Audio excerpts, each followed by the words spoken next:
श्री स्वामी समर्थ। आज गणपती बाप्पांचा दुसरा दिवस। गणपती बाप्पांची स्थापना झाल्यानंतर आज दुसरा दिवस आहे आणि आज आपल्याला सुपारीचा अत्यंत साधा सोपा आणि प्रभावी उपाय करायचा आहे। सर्वात अगोदर हा उपाय जर का तुम्ही गणपती बाप्पा बसवले असतील तरी करू शकतात आणि ज्यांनी गणपती बाप्पा बसवले नाही ते देखील हा उपाय करू शकतात। त्यांनी हा उपाय त्यांच्या देवघरात असलेल्या गणपती बाप्पांसमोर करायचा आहे। अत्यंत प्रभावी आणि साधा सोपा असा हा उपाय आहे। व्हिडिओला सुरुवात करण्या अगोदर तुम्ही जर का चॅनलवर नवीन असाल तर असेच माहितीचे व्हिडिओ बघण्यासाठी चॅनलला सबस्क्राइब करा आणि बाजूच्या बेल आयकॉनला प्रेस करा।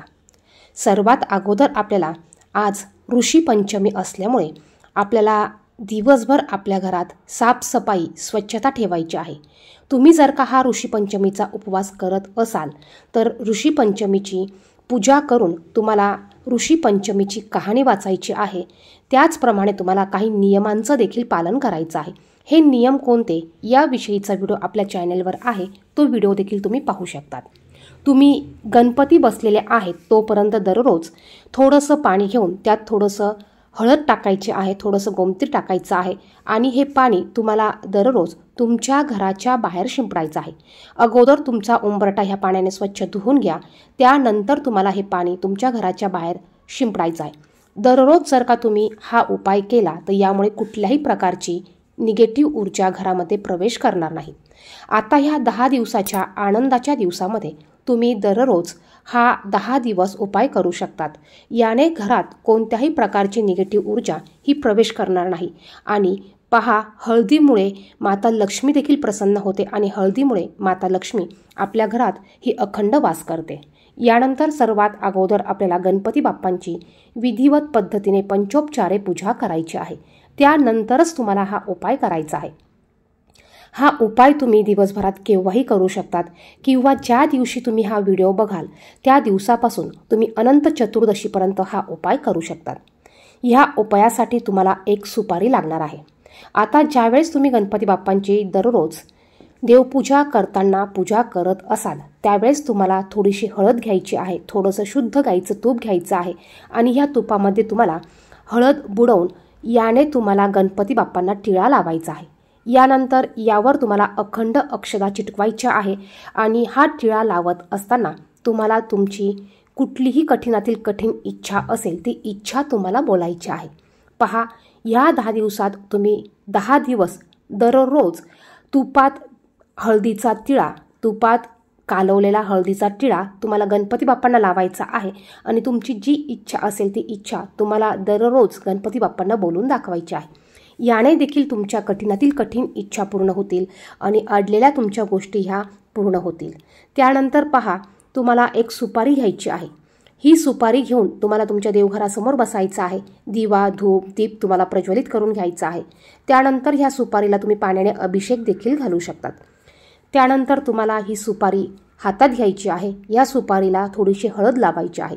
त्यानंतर ही सुपारी तुम्हाला उजव्या हातात घेऊन तुमच्या कपाळाला 3 वेळा आणि तुमच्या दोन्ही डोळ्यांना 3 वेळा तुम्हाला स्पर्श करून घ्यायची आहे। तुमच्या डोळ्याला आणि कपाळाला तुम्हाला 3 वेळा ही सुपारी लावून घ्यायची आहे। त्यानंतर तुम्हाला 108 वेळा ओम गण गणपते नमः या मंत्राचा जप करायचा आहे। 21 वेळा गणपती स्तोत्राचं पठण करायचं आहे। अगदी छोटंसं गणपती स्तोत्र आहे, तुम्ही ते 21 वेळा पठण करू शकतात किंवा यूट्यूबला लावून द्या, ते तुम्ही श्रवण करू शकतात। 21 वेळा म्हणणं शक्य नसेल तर 11 वेळा गणपती स्तोत्राचं पठण तुम्हाला करायचं आहे। आणि यानंतर तुम्हाला ही सुपारी तुमची इच्छा सांगत गणपती बाप्पांसमोर तुम्हाला ठेवायची आहे। तुम्ही जिथे गणपती बसवले असतील त्या ठिकाणी देखील तुम्ही ही सुपारी ठेवू शकतात। सुपारी ठेवताना तुमची जी पण काही इच्छा असेल, पूर्ण होत नसेल किंवा अडलेली एखादी इच्छा असेल ती पूर्ण होत नसेल अशी इच्छा तुम्हाला गणपती बाप्पांना सांगायची आहे। त्यानंतर तुम्हाला गणपती बाप्पांना नमस्कार करून तुमची इच्छा पूर्ण होऊ दे अशी प्रार्थना तुम्हाला करायची आहे। यानंतर ही सुपारी तुम्ही अनंत चतुर्दशीपर्यंत गणपती बाप्पांसमोर तशीच ठेवायची आहे। अनंत चतुर्दशीच्या दिवशी किंवा जर का तुम्ही गणपती 5व्या दिवशी किंवा 7व्या दिवशी विसर्जित करत असाल त्या दिवशी तुम्हाला ही सुपारी उचलून घ्यायची आहे। तुम्हाला पिवळ्या कलरचा स्वच्छ कपडा घ्यायचा आहे, त्यामध्ये ही सुपारी ठेवायची आहे आणि ही सुपारी तुम्हाला त्यानंतर तुम्ही जिथे पैसा ठेवतात, तुमचं धन जिथे असेल, तिजोरी जिथे असेल, त्या ठिकाणी तुम्हाला ही सुपारी ठेवून द्यायची आहे। यामुळे तुमच्याकडे धनाची आवक होईल, पैसा टिकू लागेल, लक्ष्मी घरात अखंड वास करेल, पैशाच्या समस्या असतील तर त्या दूर होतील किंवा इतर कोणत्या तुमच्या इच्छा असतील त्या इच्छा तुमच्या या उपायाने पूर्ण होतील। असा हा अत्यंत प्रभावी उपाय तुम्हाला आज दिवसभरात केव्हाही करायचा आहे। जे हा व्हिडिओ उशिरा बघतील किंवा जे हा व्हिडिओ ज्या दिवशी बघाल त्या दिवशी तुम्ही हा उपाय केला तरी चालणार आहे। शेवटी आपला भाव आणि श्रद्धा महत्त्वाची असते। उपाय करताना आपण कुठलेही उपाय करताना आपल्याला नुसता उपाय करायचा नसतो, तर त्याबरोबर आपल्याला काही सेवा देखील करायच्या असतात।